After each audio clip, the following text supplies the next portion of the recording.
ver una obra que transcurre en un laboratorio químico o en un taller mecánico. Adquiere sentido porque tenemos un conocimiento más o menos profundo del código. Puede ser que una persona que tenga cercanía con el arte, con las expresiones artísticas, con la posibilidad maleable de la construcción de espacio escénico, puede ser que esto no tenga ningún tipo de sentido.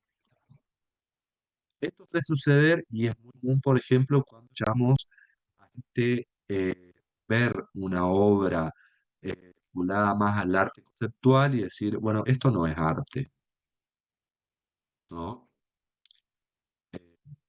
Yo, o sea, ¿qué es esto? Juntar un montón de porquerías en una esquina y, y escribir una descripción y de repente decir que eso es una instalación.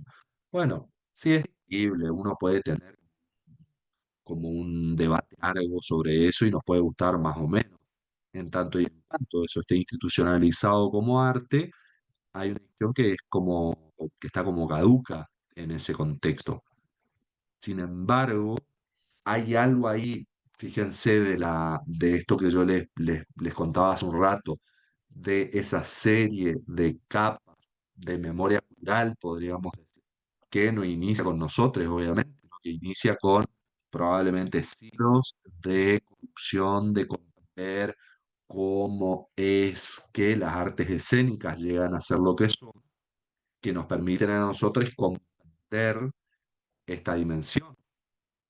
Mismo sucede cuando de repente en experiencias tal vez más contemporáneas empezamos a presenciar la incorporación de elementos que para el contexto de lo teatral pueden ser no teatrales, como de repente la intervención de pantallas, la incorporación de otros lenguajes como el cine, por ejemplo, o de las artes plásticas, ¿no? Del diseño de vestuario, no sé, las experiencias de la aguja, por ejemplo, en su momento, que fueron vanguardia, después uno se olvida y después de repente uno cuando ve algo más performativo, eh, pareciese ser que es novedoso, pero si uno está un poco, no hay nada nuevo y está más o menos hecho. Pero estas incorporaciones también, de nuevo, generan como un quiebre que los lenguajes necesariamente tengan que traducirse.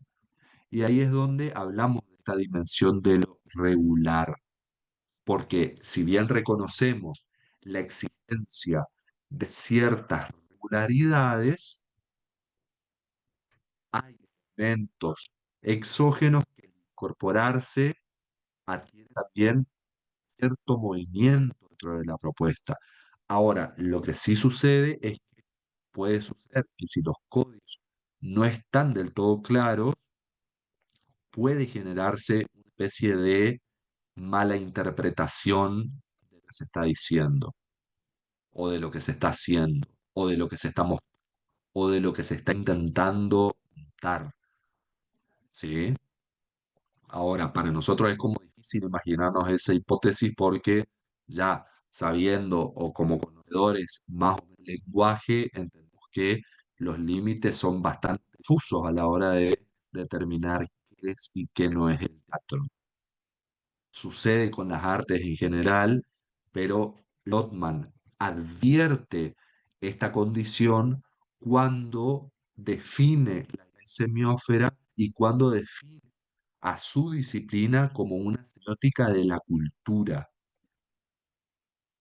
donde lo que terminamos de comprender es que todo aquello que nosotros interpretamos, lo interpretamos porque está previamente codificado. Y hay un ejercicio que no podemos hacer, que es tratar de imaginarnos la existencia de algún elemento que no es codificado. ¿Por qué les parece que sucede eso? ¿O se imaginan ustedes la existencia de algún elemento que esté codificado o de algún elemento que no genere ningún tipo de sentido? ¿Ocurre algo?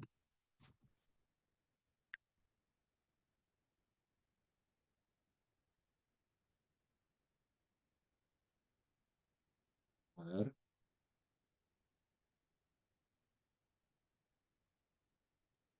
¿Puede volver a repetir, profe, por favor? Sí, ¿se les ocurre algún signo? Podemos decir signo, pero también lo podemos pensar como algún elemento, si quieren, no genere ningún sentido. ¿Ocurre alguno? Hola, profe. ¿Se me escucha? Sí, se te escucha. A Andrés, creo que mí, está hablando. Ah, sí, sí, sí. A mí se me ocurre así, como, dígame si me equivoco. ¿Vio la película Troya con Brad Pitt? sí, hace mucho. En un momento aparece uno de los actores con un reloj y aparece un avión. ¿Algo así puede ser a lo que se refiere? ¿Como que no tiene sentido con nada? ¿O no? Está muy bien el ejemplo. Está bueno lo que decís. A ver, sí y no. Sí, que efectivamente, ¿qué es lo que sucede? En esa semiósfera, la aparición de esos elementos no tiene sentido. ¿Estamos? Porque obviamente cuando se supone que transcurre temporalmente los acontecimientos de Troya, no existían los aviones y no existían los aviones de crucera. En eso estamos de acuerdo. Ahora, vos podés interpretar como espectador porque hay capas de sentido que ya comprendés, porque vos desde tu forma de interpretar la realidad sabés que eso es un avión y que eso es un reloj. Ahora, en el hipotético caso de que eso hubiese sucedido en su contexto, ¿no? Hubiese sido efectivamente la intervención de algo que no está codificado, que no existe. ¿Se entiende? Nos pasa a nosotros, por ejemplo, uno puede decir, bueno, un ovni, ¿no? Que por ahí nosotros no sabemos si, yo creo que existen, pero bueno, eso es de cada uno la idea, pero en principio sabemos que es un ovni, porque la ciencia ficción nos viene enseñando hace décadas que es eso. O si de repente está, no sé, estamos parados en un lugar y se hace algo, hay una serie de datos y de información que ya tenemos culturalmente que nos va a hacer suponer que es bombero, un alienígena o un fantasma, ¿no? Que son como las tres opciones posibles si de repente algo emerge. Sí, Laura, adelante. A mí como ejemplo se me vienen elementos de culturas que yo no conozco. O sea, en mi semiósfera particular no tienen Sí, sentido, pero por falta de conocimiento. Pero a un ver. ejemplo es, por ejemplo, ahora estuve siguiendo un poco la cuestión de Gaza y me estoy encontrando con un montón de información que no sé respecto al pueblo palestino, a Medio Oriente, por ejemplo, ¿no? Está bueno lo que vos decís. Ahora, hay algo, ¿se acuerdan cuando vimos la noción de semiosis en Peirce y un poco lo que dice Lotman con respecto a la frontera, a la semiósfera, perdón, es que la semiósfera es el lugar donde es posible la semiosis. Ahora, está bueno este ejemplo que vos das porque decís, bueno, cuestiones culturales de Gaza que para mí, yo por desconocimiento o las condiciones que fueran, no las conozco. Ahora, sin embargo, podés interpretar de todas formas porque uno puede decir, bueno, no hay alimento por el bloqueo de la guerra y no tiene sentido que la gente esté muriendo de hambre cuando no tiene nada que ver con el conflicto armado. Sin embargo, uno sabe lo que es tener hambre o se imagina, ¿no? Lo que debe ser, lo que se debe sentir tener hambre y no, por lo menos por oposición a las condiciones en las que vive, se puede imaginar cómo sería no poder ir a un lugar a buscar alimento, que no existe. Entonces, nos permite imaginarnos la posibilidad de que eso no existe, porque por lo menos tenemos conocimiento de su existencia. ¿Se entiende? Sí, Andrés, adelante. Pero está Vuelvo yo, bien el perdón, perdón. ejemplo. Em, y por ejemplo, el teatro no japonés. que tiene como un sistema de signos muy propio de Japón que creo que nosotros no vamos a entender. O sea, sí podemos apreciar el lado estético, me parece, pero no creo que... Yo no conozco tanto igual, por ahí estoy hablando pavada, pero tengo entendido que es como tan intrínseco de esa de Japón Sí, que solamente ellos entienden el sistema de signos que tienen, que tal expresión o tal mano significa tal cosa. Creo que eso no llega exacto. para Eso acá. es, eso es decir, tanto el Kauki como el no, las particularidades que tienen es que para occidentalizar su comprensión existen esa especie de, no digo que manual, pero sí hay como una serie de glosarios de qué significan y qué se supone que cuentan cada una de esas historias. Hay algo de ritual en esas formas de construcción escénica que para que nosotros podamos apreciar un poco, se supone que sabemos qué significa cada uno de los movimientos, por ejemplo, ¿no? Como bien lo mencionabas recién. Ahora, hay algo de lo inaprensible, me parece, en esas cuestiones que ni siquiera lo podemos verbalizar porque tiene que ver ahí sí con una brecha cultural milenaria directamente. Con qué es lo que siente tu cuerpo que está involucrado en esa clase de teatro. Porque son teatros que involucran muchísimo entrenamiento. Hay algo insisto, con esta idea de lo ritual, que nuestra condición de occidentales, y no solo occidentales, sino occidentales subdesarrollados latinoamericanos, que nos distancia de ese tempo, de la idea de la contemplación, ¿no? Esto, por ejemplo, allá hace un tiempo como que de repente se habían puesto de moda los haikus acá y hay que escriben haiku. Es una contradicción cultural esa, que tiene que ver con la habitabilidad, posibilidad de contemplar el acontecimiento que no forma parte de nuestra forma de vida directamente. ¿Se entiende? Entonces, fíjense lo costoso es encontrar un ejemplo de aquello que no está codificado, porque en el momento en el cual nosotros podemos formular el ejemplo, partimos de una codificación. Y eso es lo que, en definitiva, está tratando de darnos a entender Juan, sobre esta idea de la semiósfera. Podemos pensar hipotéticamente que hay semiósferas distintas, pero que siempre se van a estar como entrecruzando. Ustedes imagínense como si fuesen un montón de burbujas que están cerradas, pero al mismo tiempo se pueden unir muy fácilmente de estos mecanismos de traducción. Porque esto que estamos haciendo nosotros acá es un mecanismo de traducción, tratando de recuperar elementos de algún lugar para terminar de comprender algo que en definitiva lo tenemos comprendido de antemano para poder expresarlo. Porque si no, lo contrario no lo podríamos hacer. ¿Sí? Ahora, hay una construcción hipotética que es la que estamos haciendo, es imaginar a la escena como una semiósfera, y acá es donde radica la dimensión productiva del concepto, porque nos va a permitir comprender, che, bueno, entonces, ¿cómo se construye la semiósfera de esta obra?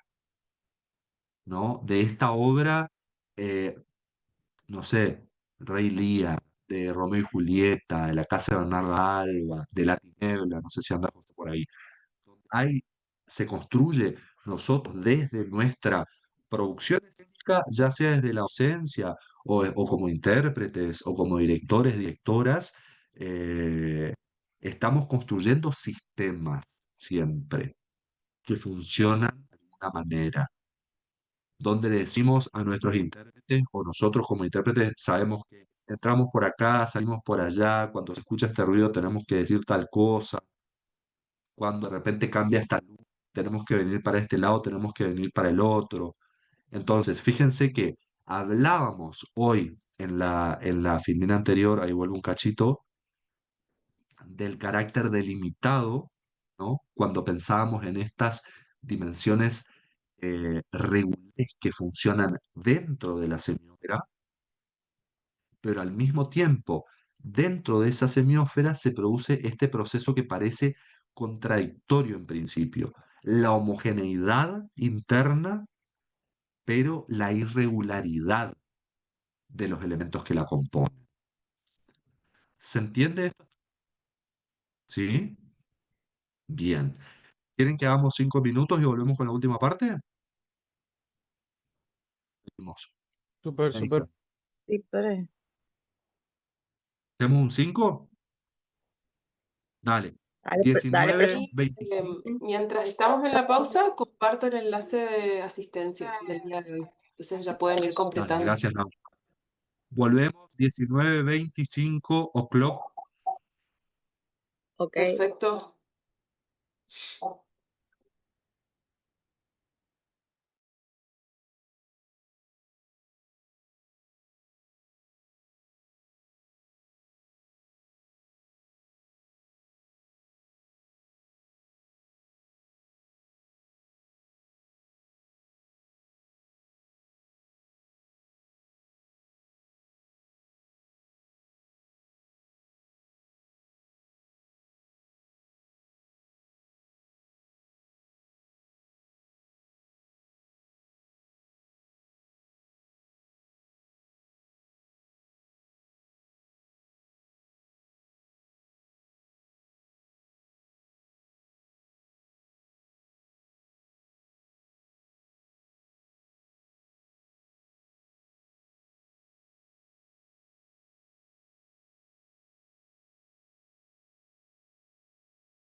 Bueno, volvemos.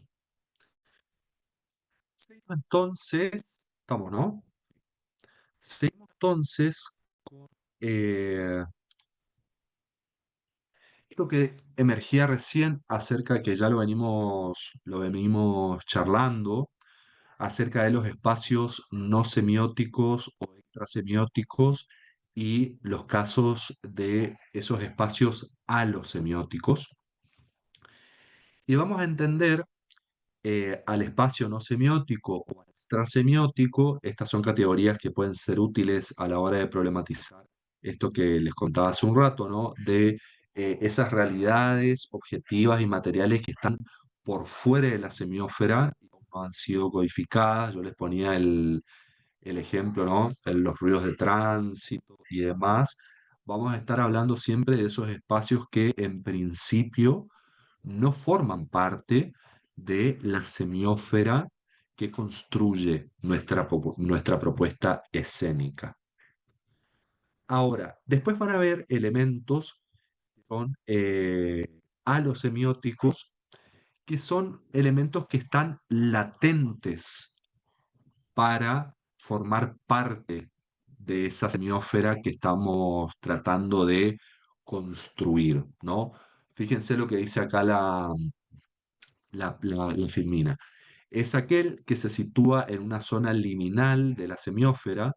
No son textos o mensajes con significado explícito, pero son condiciones de posibilidad, soportes o precursores de la semiosis. ¿Cuál es el ejemplo por ahí más claro que podemos tener para comprender qué es lo que entendemos como un elemento alosemiótico? La dramaturgia de una obra que está en una puesta en escena.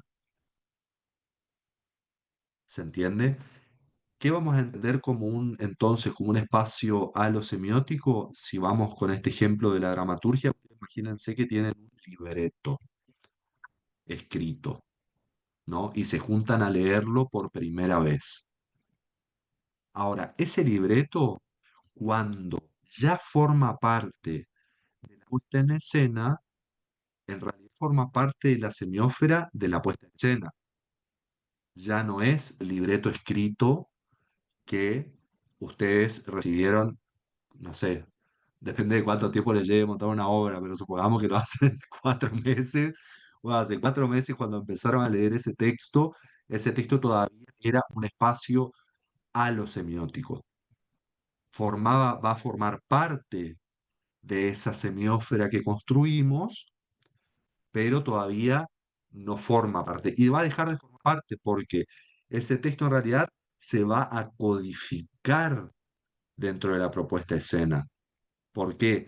Porque va a adquirir un ritmo, va a adquirir un tono, va a adquirir un interlocutor, a veces en la misma escena o a veces en el público, por ejemplo.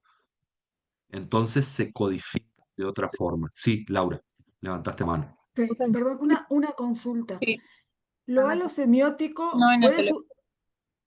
Tengo que configurar la computadora. ¿Sí? ¿Se me escucha? Lo Sí, alosemiótico, en este ejemplo que usted da, está previo a que el público se encuentre con la obra. ¿Puede existir algo que sea alosemiótico durante la puesta en escena, o sea, en el momento en que se está dando la obra, o es antes o sí, después? No sé si se entiende. así. Se entiende perfecto. Fíjate que si volvemos al ejemplo que dábamos con respecto a la alarma que les comentaba yo hoy, que de repente estamos haciendo una función y empieza a sonar una alarma, pueden suceder dos cosas hipotéticas. La primera es que sigamos actuando como si nada. La segunda es que entonces incorporemos ese ruido externo parte de la propuesta dramática que estamos construyendo. Puede suceder también, estamos en el medio de una escena que involucra, o bueno, no necesariamente tiene que involucrar demasiada demanda física, pero supongamos que demanda cierto compromiso físico y nos lastimamos, sabemos muchas veces que el show debe continuar y seguimos con la obra Lastimados. Entonces, esa modificación que interviene en el cuerpo, en el medio de la función, también es alosemiótico, hasta que se codifica. Y cuando se codifica, ingresa a formar parte de la semiosis de la obra y forma parte de la semiótica. O sea que si hay No una sé si respondo intencionalidad, tu... o sea que si hay una intencionalidad previa, no sería lo semiótico porque ya está dentro de la semiosis de la obra. Porque ingresa. Ahora, vos imaginate que de repente estás haciendo una obra de, no sé, de danza y te lastimas y a partir de ese momento tus movimientos se ven limitados y eso no genera ninguna modificación más que un cuerpo tal vez más rígido. Ese dolor termina siendo alosemiótico porque no incorpora. Ahora puede ser que eso se incorpore en la propuesta y ahí va a pasar, va a dejar de ser alosemiótico y se va a mantener en la otra categoría que es lo no semiótico. ¿Se Profe, entiende? ¿puedo consultar algo? Sí, Facu. Dos cositas. Sí, en cuanto a lo que dijo de danza, sí, es así, en los dos casos. Una vez yo me lastimé, me acuerdo, en un precosquín y hay que Sí, seguir y se sí. nota.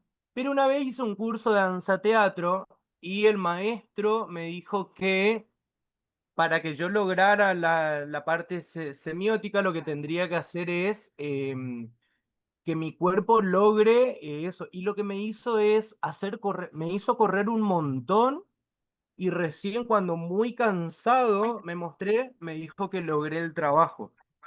Eso es uno. Ajá. Y lo otro, cuando habla de zona liminal, está hablando de la zona liminal que propone Víctor Turner. No.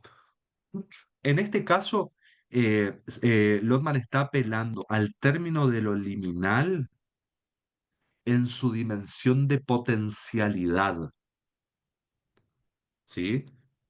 Es algo que no es, pero que puede llegar a ser. ¿Se Como un entiende? indicio. El-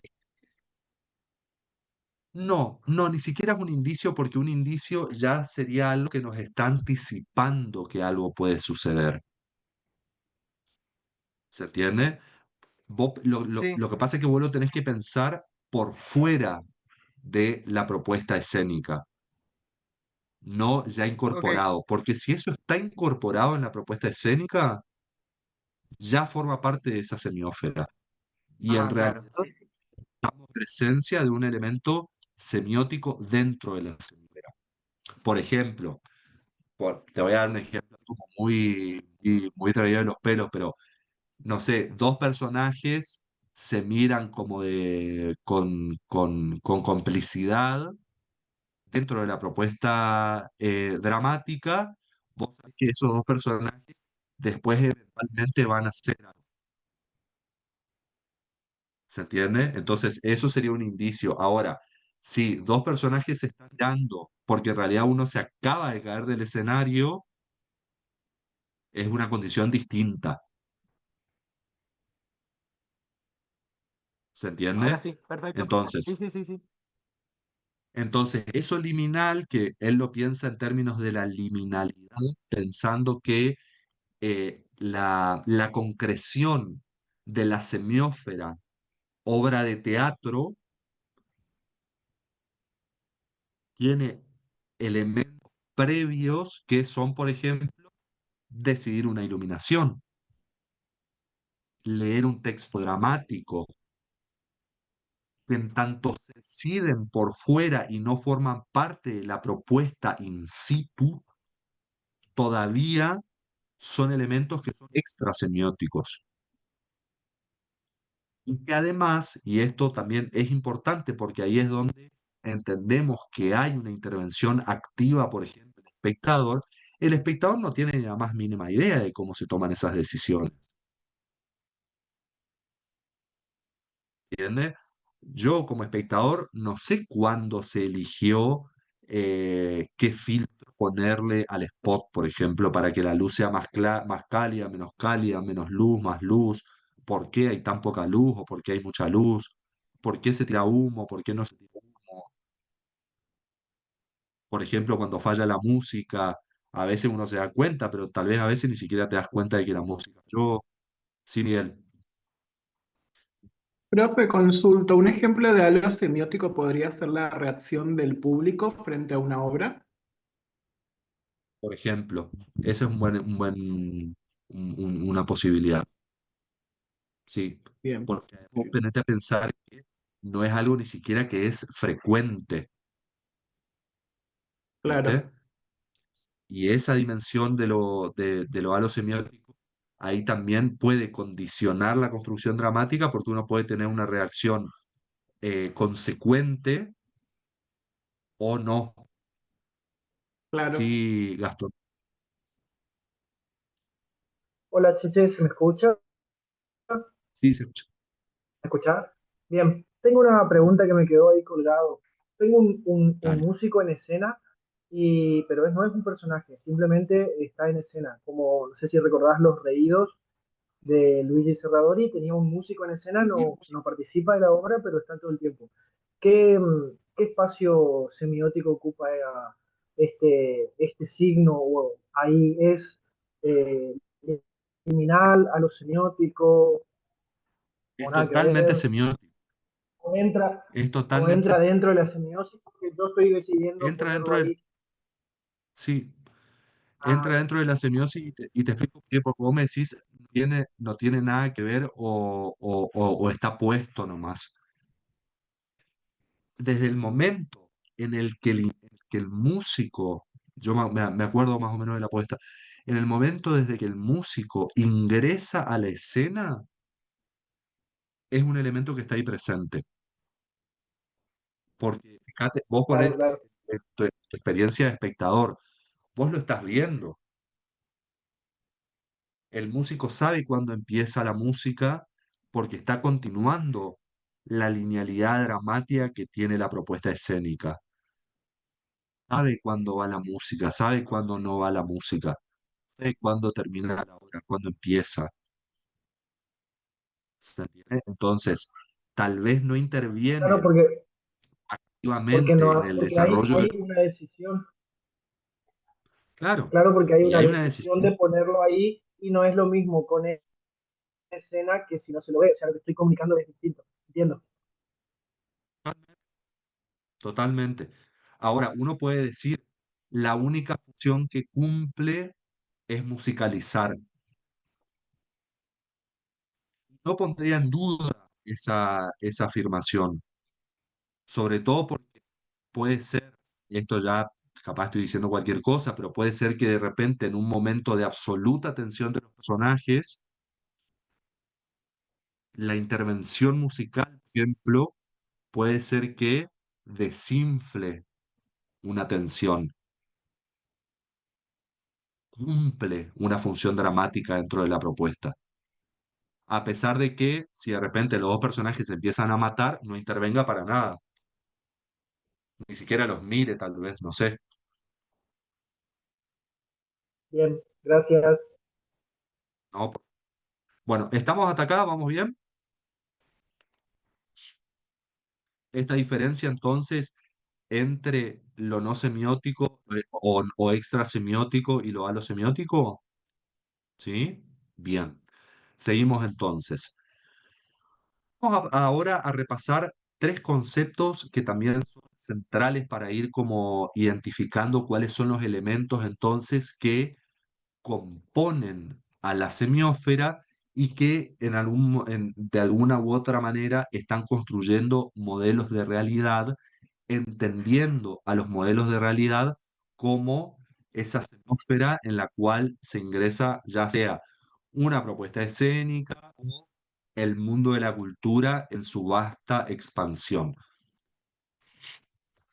Fíjense entonces que la semiósfera organiza información y construye modelos de realidad a través de lenguajes y de sistemas modelizantes. ¿Cómo va a definir Lotman a estos lenguajes y a estos sistemas modelizantes? En principio al lenguaje lo vamos a entender como una estructura de elementos y reglas para ser combinados que se encuentran en un estado de analogía fija, perdón, con la esfera completa de un objeto del conocimiento, comprensión o regulación. Estos son los términos del autor. Ahora, ¿cómo lo traducimos nosotros a lo que nos interesa? ¿Qué sería entonces un lenguaje? Es un conjunto de reglas que administran una serie de elementos para que obtengan sentido.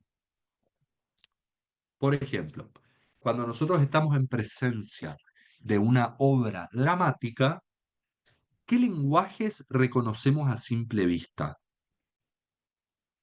y que podemos asumir que existen por sí mismos? ¿Qué les parece? El lenguaje hablado, el lenguaje corporal, la música, la luz. Muy bien. De eso hablamos cuando hablamos de lenguajes. Y fíjense, el lenguaje de la música se rige por reglas que ordenan sus elementos. Sí, Sí, ¿no? El lenguaje corporal también, el lenguaje clínico también, el lenguaje verbal, en el caso de que exista un texto dramático escrito, también.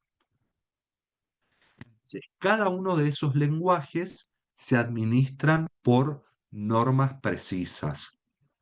Ahora, cuando ingresan a la semiósfera escena o cuando pensamos a la obra como una semiósfera, esos lenguajes renuncian de cierta forma a su individualidad para formar parte de un elemento mayor.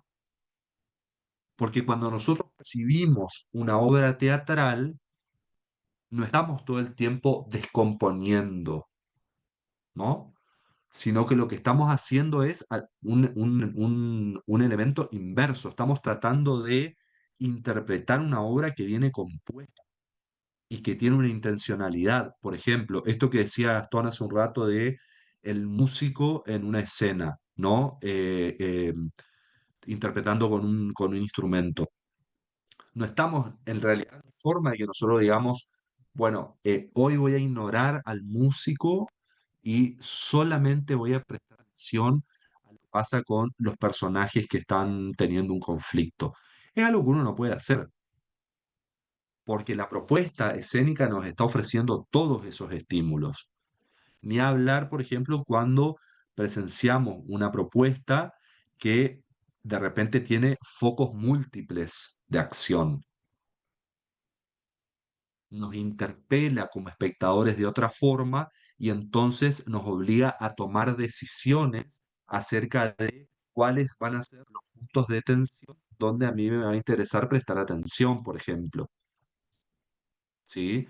Ahora, esta idea de no descomposición no invalida que cada uno de los lenguajes que conforman al hecho teatral tienen una existencia independiente en sí mismo. Esto sucede concretamente con las artes escénicas en general y también sucede con el cine, ¿no?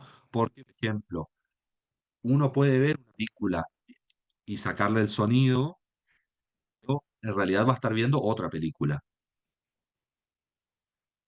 Uno puede ver una obra de teatro y taparse los oídos, por ejemplo, o cerrar los ojos, pero va a estar asistiendo a una experiencia diferente. Ahora, por ejemplo, con la música no, porque uno puede ver un videoclip, ¿no? Y va a ver una propuesta de orden cinematográfico, por ejemplo, pero si uno no ve el videoclip y solamente escucha la canción, se va a encontrar con la experiencia completa de todas formas, que es la de la música, en este caso, ¿no? Entonces, a medida que avanzamos en la complejidad de la propuesta artística, es decir, cuando nos encontramos con hoy contemporáneamente se llama artes combinadas, porque empezamos a identificar que hay una intervención del lenguajes conformando una obra. Ahí es donde se empieza a complejizar porque intervienen muchos lenguajes. El lenguaje cinematográfico cuando ingresa dentro del lenguaje teatral, por ejemplo, o al revés, cuando, por ejemplo, vemos una película que tiene una profunda influencia del lenguaje teatral o del lenguaje escénico, experiencias de estas características, por ejemplo, en la película Dogville de Lars von Trier, donde parece que estamos, no sé si la vieron, pero estamos en ver una obra filmada y que está concebida de esa forma, ¿no? Entonces, ahí es donde vemos, vamos de nuevo, pensando en cómo estas semiósferas, que a veces parecen que están tan dispares o tan distantes, muchas veces estos mecanismos de traducción, ¿no? Que facilitan las fronteras, lo que nos permiten es asistir a estas experiencias. Después hay experiencias que son horribles, que son esas donde hay un actor en vivo que interactúa con una pantalla, por ejemplo, que no suelen salir muy bien, o, eh, o a veces sí, no sé, yo no tuve la suerte de ver ninguna experiencia que esté buena de esas características, pero que también sucede, ¿no? Ahora, lo que sucede es que en este tipo de experiencias, particularmente con la teatral, esos lenguajes abandonan cierto nivel de singularidad para formar parte de un nuevo lenguaje, que es el teatral. ¿Se entiende esto hasta acá? Entonces, lo interesante es que nosotros nos quedemos con la noción de lenguaje en principio, ¿no? Para poder comprender que este lenguaje es un sistema que ordena una serie de textos. Ahora vamos a ver qué entendemos por texto. Una serie de textos a partir de lógicas que son internas, pero que no invalidan, primero, su individualidad, pero al mismo tiempo que no invalidan la posibilidad de que formen parte de un dispositivo mayor, que en este caso es el teatro, ¿no? De lo que estamos hablando.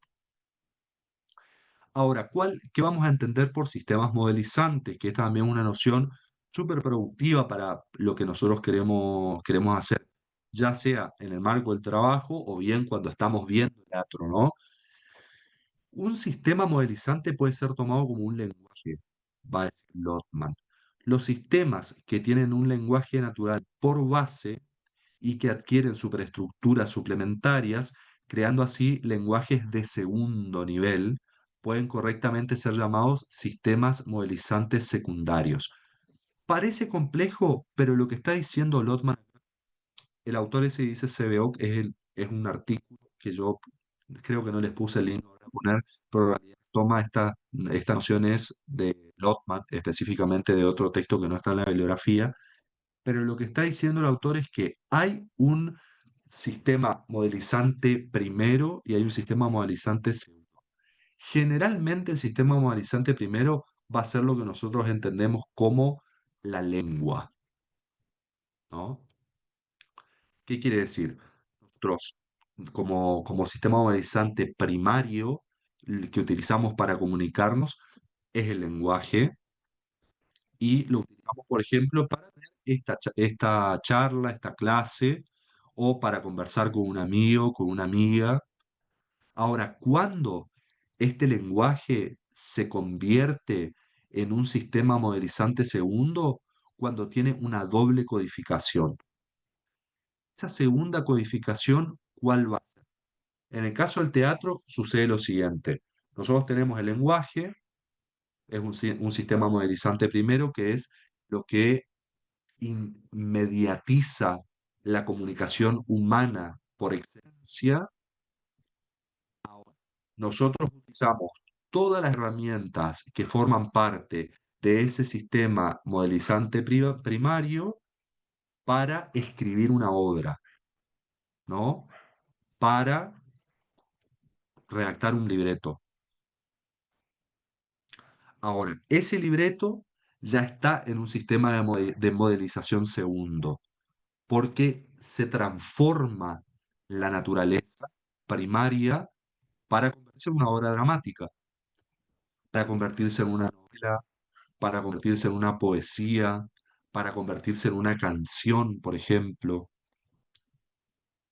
Ahora, después va a haber una recodificación, porque entendemos que ese primer sistema, por ejemplo, que es el sistema dramático, al convertirse en un texto hablado, en una obra, por ejemplo, hay de nuevo una segunda codificación, donde en este caso el sistema primario va a ser la obra dramática, se va a recodificar para convertirse en una obra de teatro, pero donde empieza a intervenir un montón de otros lenguajes. Vamos de nuevo, la entonación, el ritmo, el espacio, las formas de decirlo, va a intervenir nuestras capacidades fónicas, por ejemplo, ¿no? Esto que veíamos con Saussure acerca de la cantidad de elementos que intervienen, en definitiva, en el proceso de comunicación. Entonces, es importante comprender que siempre cuando estamos en presencia de una expresión artística cualquiera, en particular el teatro, que es lo que nos interesa a nosotros acá, estamos frente a un sistema de modelización segundo. Esto sucede con la danza también. Cuando hay elementos, por ejemplo, de orden absolutamente cotidiano, como caminar o correr o saltar, que al codificarse en una propuesta escénica, adquieren el carácter de signo, adquieren un segundo lenguaje, se inscriben en un segundo lenguaje, que es el lenguaje de la danza, por ejemplo. Fíjense que si nosotros lo pensamos en términos eh, despoetizados, uno puede asumir que un bailarín lo que está haciendo es correr, saltar, no sé, patear. Ahora, cuando ingresa en la semiósfera de la danza, el movimiento del cuerpo adquiere otras connotaciones, otro sentido. Está poetizado, ¿no? Está estetizado. No podemos pensar en esos términos. ¿Está claro esto? ¿Se entiende? ¿Sí o no? Bueno, asumo que sí. Gracias, Laura. Bien. Em, bueno, esto ya lo hablamos. Entonces, como para repasar, los sistemas modelizantes primarios van a ser aquellos lenguajes que nos permiten una primera organización y comprensión del mundo. El lenguaje verbal, el habla, la escritura es el ejemplo paradigmático, ya que será la herramienta fundamental para conceptualizar la realidad. Los sistemas modelizantes secundarios son aquellos lenguajes que se construyen sobre primarios, transformando sus códigos para crear un nuevo modelo de realidad, a menudo más complejo y simbólico. Aquí es donde se ubican las artes, en lo que hablábamos, ya que la literatura, el cine, la pintura y fundamentalmente el teatro son los ejemplos más claros de esta clasificación de sistemas. Esto lo tienen en el apunte, así que no se preocupen. Bien, llegamos entonces a la noción de texto y con esto más o menos vamos a ir cerrando por hoy, que en la propuesta teórica de Lohmann, un texto es una manifestación concreta, delimitada y estructurada de un determinado lenguaje. Es una unidad de sentido completa a sí misma y porta información. Puede materializarse en una frase, en un poema, en una novela, en una pintura, en una pieza musical y, por supuesto, en una representación teatral. Para que un mensaje dado pueda ser definido como un texto, debe estar codificado como mínimo 2 veces, que es lo que veníamos hablando, ¿no? Tiene que estar incorporado en un sistema modelizante segundo. Ahora, ¿qué vamos a entender como texto? Y esta diferencia es importante porque por ahí puede prestarse a la confusión que la idea de texto en Lotman es necesariamente el discurso verbal. Sin embargo, para Lotman un cuadro va a ser un texto, por ejemplo. Una película puede ser concebida como un texto si pensamos al cine como una semiósfera, o si pensamos al teatro como una semiósfera, al mundo del teatro, una obra puede ser un texto. Ahora, en este ejercicio que nosotros venimos haciendo, que es el de pensar a la obra en sí misma como una semiósfera, un texto puede ser, por ejemplo, un personaje,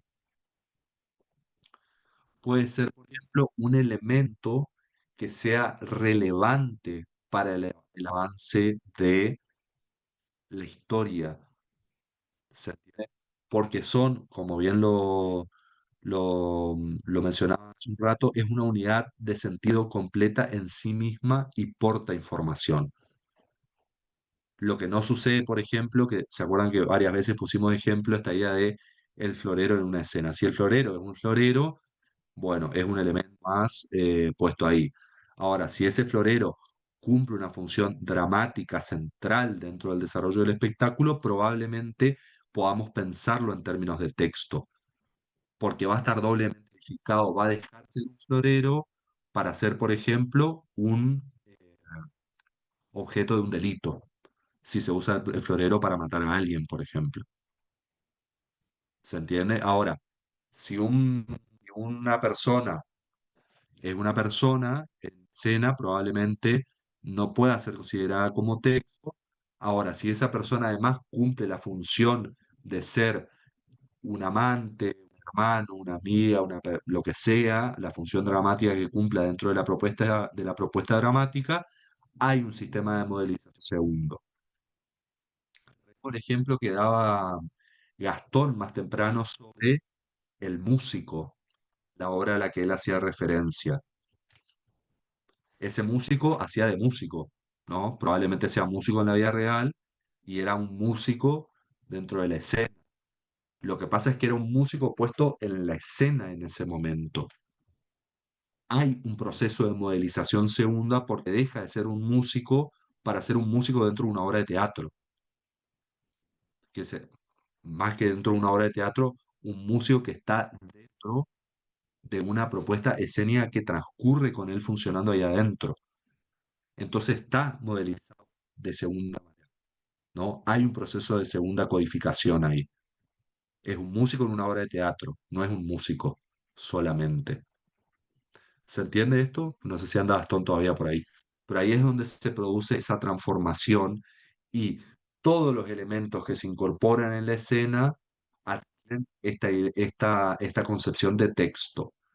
Texto que cumple una función específica dentro de la escena. Y difícilmente podemos buscar, como el ejemplo que yo les daba del florero hace un rato, pero difícilmente podemos encontrar algún ejemplo específico de algo que no cumpla ninguna función dramática en una obra de teatro, ¿no?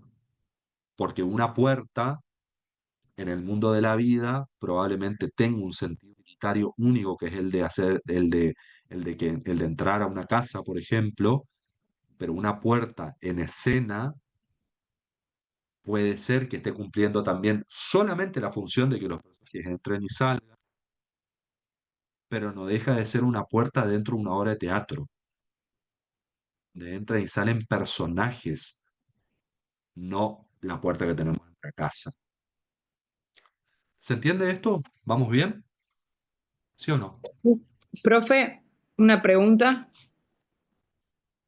Sí, Jujuk. Nancy. Eh, Nancy. Nancy, ahí activé mi cámara, no sé si se, se me ve, pero Perfecto. Sí, sí. me hace acordar al Festival del Chamamé, a lo que presenta Luis Marinoni cada año, que tiene que ver eh, con representaciones. Y este año, por ejemplo, fue Avío del Alma y llamaba mucho la atención que parecía un pájaro, digamos, una de las bailarinas. Y creo que se da en esto de que para que sea un mensaje se tiene que estar definido mínimo 2 veces. Y me quedé pensando eso en el baile Claro. porque en toda la puesta en escena, en todo el baile, en todo el cuadro, uno se preguntaba, ¿qué hace ese pájaro ahí? Pero al no entender qué es el avío, uno no entiende lo que el pájaro está queriendo decir. Y justamente la chica, la bailarina, tenía solamente una pluma de faisán. Entonces yo al investigar qué es el avío del alma, que en el interior se usaba mucho, los que iban a Buenos Aires, hace mucho tiempo, digamos, como no había kiosco, no había estación de servicio, llevaban su canastito con el pollo hervido. Le Ajá. preparaban. Entonces, el que iba a estudiar, el que iba a trabajar a Buenos Aires, acá del interior de Corrientes, por ejemplo, estoy hablando, llevaban una canastita, ya sea chipá, pollo hervido y chicharrón. Entonces el pájaro esta mujer que termina saliendo del tren, termina bailando entre los viajeros, queda representando esa ave hervida que se llevaba para comer por el camino, digamos. Pero fue Qué muy maravilla. loco, o sea, interpretarlo, porque el lema del chamamé fue avío del alma. Entonces uno decía, ¿qué carajo hace ese pájaro ahí en todas las noches que se rodeaba entre todos los viajeros, digamos? Pero hasta que uno no Sí. entiende, digamos, qué es lo que está representando, es como que no lo puede, como ya hablaban de los chinos, por ejemplo, esto de que solamente los chinos entienden, digamos. Y uno que no estuvo en esa época no puede entender qué era el ave, digamos. Eso más que nada se me vino a la mente cuando usted dice que tiene que estar como 2 veces más o menos representado como para que... Hay una doble codificación, ¿no? Y está muy bueno el ejemplo que estás dando, Nancy, porque fíjate la complejidad de a ver, la simplicidad de la idea, la complejidad de la representación y el, el problema de traducción que tenemos muchas veces con eso, ¿no? Porque yo, por ejemplo, si lo hubiese visto, no, la verdad es que no vi la representación, no soy muy asiduo al chamamé, lamentablemente, pero no hubiese entendido para nada esto que vos estás contando, eh, y probablemente me hubiera quedado tal vez hasta con la experiencia bella de ver a alguien bailar entre personas, que me parece lo suficientemente bello como para justificarse en sí mismo, pero bueno, fíjate que tiene todo un sentido que uno desconoce, ¿no? Muy interesante. Muchísimas gracias por compartirlo. Eh, Bien, entonces, estamos con lo de texto, vamos a ir entonces con la última idea que en algún punto nos va a permitir pensar en esta idea de la doble codificación con interesante el ejemplo que nos daba Nancy recién. Y fíjense que entonces podemos pensar, si tomamos como referencia un monólogo teatral, que tenemos una primera codificación, que es la historia o el fragmento de una historia que está traducida en un lenguaje verbal, puede estar escrito o lo podemos saber de memoria, no sabemos. Ahora, hay una segunda codificación que está dada por el lenguaje del teatro, donde se aporta un significado complejo que va a estar definido por la especificidad artística, por la capacidad de modelar la realidad, es decir, se va a modificar con la entonación, no sé, ahí yo lo puse a lo, a Lohan en una escena, entonces de repente ese texto va a dejar de ser una anécdota que contamos ahora dentro de un rato cuando nos vamos a tomar una cerveza y va a ser una anécdota que está puesta en un sistema complejo de la escena, ¿no? Con iluminación, con escenografía, con un público espectador que tiene un acuerdo de ficcionalidad con nosotros, es decir, que está presente esperando que en principio nosotros le ofrezcamos un teatro que más o menos se adapte a las normas que tiene conocidas y espera poder interpretarlo además, que me parece que esto que comentaban hace un rato era interesante porque de repente uno, si no conoce el trasfondo cultural que implica el viaje a Buenos Aires con el pollo hervido, en lugar de parar en una estación de servicio, comprar un sándwich, como que se establecen ciertos límites, ¿no? Y fíjense que el resultado que se obtiene en la segunda codificación es que se trasciende a la mera información verbal que está emitiendo, en este caso, un monólogo, o en el caso de lo que contaba Nancy recién, de la danza. Cuando uno lo inserta en un contexto, le otorga una serie de elementos que modifican, en el caso de lo que decía Nancy, el movimiento, en el caso del ejemplo que yo les pongo acá, la intención y el modo de enunciación que tiene de repente un monólogo cuando está, está condicionado por el sistema del teatro.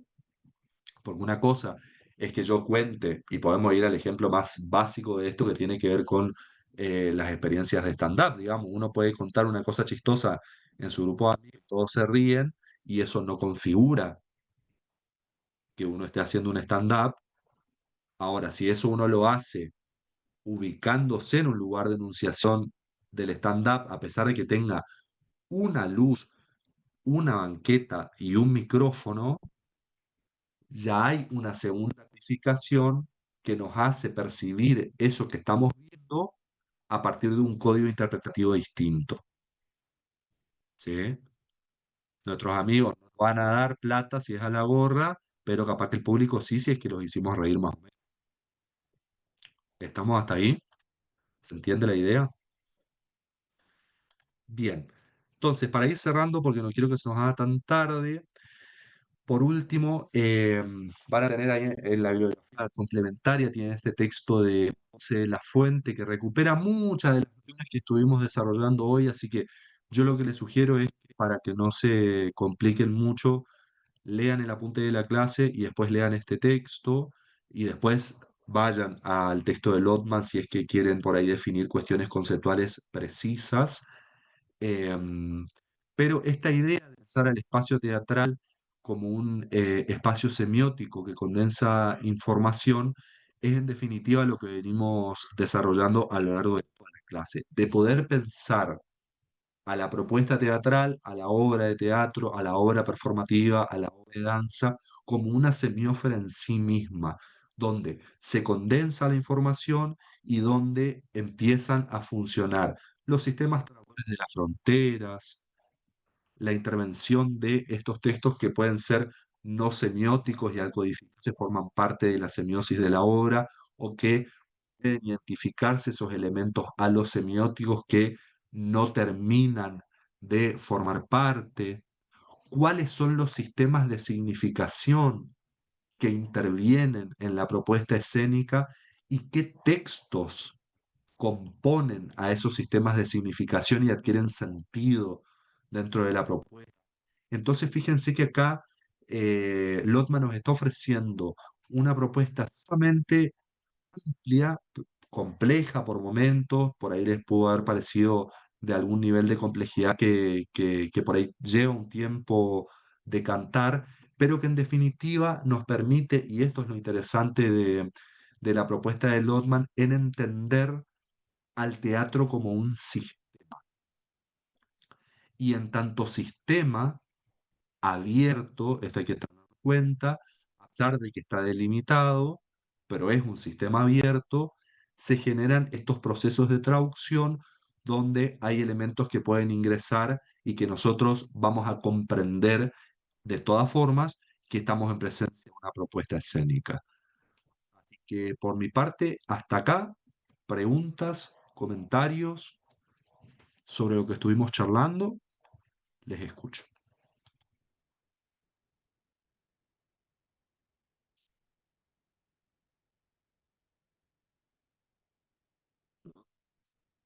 Se cansaron. Voy a dejar de compartir entonces. Bien.